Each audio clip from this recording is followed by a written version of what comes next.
రాజ్యాంగ నిర్మాత డాక్టర్ బాబాసాహెబ్ అంబేద్కర్ వర్ధంతి సందర్భంగా బుధవారం సూర్యాపేట పట్టణంలోని ఖమ్మం ఎక్స్ రోడ్ వద్ద గల అంబేద్కర్ విగ్రహానికి కాంగ్రెస్ పార్టీ పట్టణాధ్యక్షులు అమ్జద్ అలీ అధ్యక్షతన పార్టీ నాయకులు పూలమాలలు వేసి ఘనంగా నివాళులర్పించారు.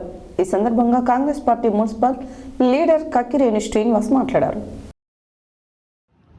రాజ్యాంగ నిర్మాత డాక్టర్ బాబాసాహెబ్ అంబేద్కర్ వర్ధంతి సందర్భంగా బుధవారం సూర్యాపేట పట్టణంలోని ఖమ్మం ఎక్స్ రోడ్ వద్ద గల అంబేద్కర్ విగ్రహానికి కాంగ్రెస్ పార్టీ పట్టణ అధ్యక్షులు అమ్జద్ అలీ అధ్యక్షతన పార్టీ నాయకులు పూలమాలలు వేసి ఘనంగా నివాళులర్పించారు. ఈ సందర్భంగా Congress party municipal leader Kakkireni Srinivas మాట్లాడుతూ దేశానికి స్వాతంత్ర్యం వచ్చిన తర్వాత కాంగ్రెస్ పార్టీ సీనియర్ నాయకులు భారత రాజ్యాంగ రూపకల్పన బాధ్యతలను డాక్టర్ బిఆర్ అంబేద్కర్కి అప్పగించారని అన్నారు. ప్రపంచానికి దిక్కుసూచి వంటి రాజ్యాంగాన్ని అంబేద్కర్ అందించారని అన్నారు.